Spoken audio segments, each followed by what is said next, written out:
The hangar was quiet except for the scrape of her broom against concrete. Master Sergeant Lena Cole had scrubbed floors for 3 weeks straight. Punishment, they called it, for a mistake that wasn't even hers. She kept her head down, her hands raw, her pride buried somewhere under the dust. She told herself it didn't matter what they thought of her anymore. She was wrong. Before I tell you what happened next, tell me in the comments where you're watching from. I love knowing who's listening. Lena had once flown F-16s over hostile skies. Her call sign Ghost Wing whispered with respect on every base she'd served.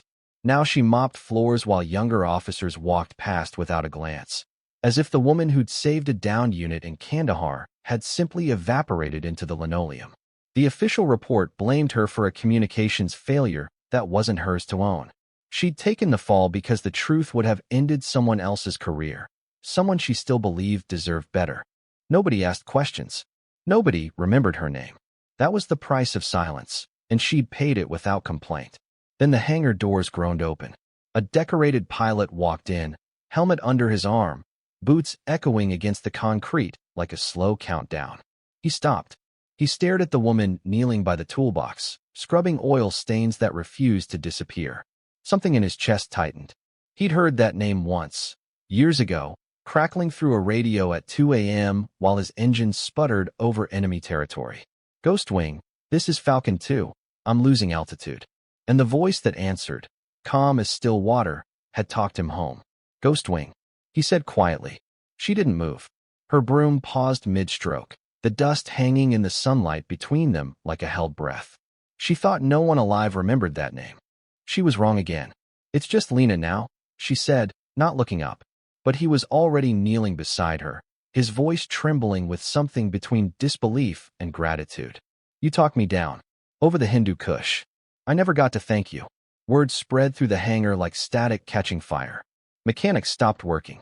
Officers who'd ignored her for weeks turned, murmuring, recalculating everything they thought they knew. A young airman whispered, wait, that's Ghost Wing? The silence that followed wasn't empty. It was full, charged, the kind of stillness that precedes something irreversible. The pilot stood, addressing the room without raising his voice. This woman saved my crew. She saved men who are fathers now, husbands now, alive now, because she didn't panic when the world was ending. His words landed like weights settling into the floor. Here's where it got complicated. Because exposing the truth meant exposing the officer who'd let her take the blame. A man still respected, still decorated, still untouched.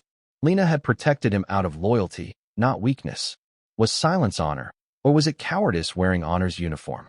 The pilot looked at her, asking with his eyes what she couldn't answer aloud. She made her choice. I did what I thought was right, she said. But staying silent forever isn't honesty. It's just a longer kind of lie. The room didn't erupt. It settled, like a held breath finally released. The base commander, summoned by the commotion, listened. By evening, her record was corrected. Her wings, quietly, were returned to where they belonged. She stood in the hangar one last time, broom forgotten, sunlight slicing through dust like it had that very first day. Except now it didn't feel like punishment. It felt like clearing space for something new. Because the truth doesn't disappear when we bury it. It waits, patient and unbroken, until someone is brave enough to dig it up. And maybe that's the real lesson. The people we overlook are often carrying the very things that once saved us. If this story moved you, tell us below. Have you ever misjudged someone before knowing their story? Subscribe, share this with someone who needs reminding that quiet strength still matters, and stay close. Because the next story might just be the one that changes how you see someone standing right in front of you.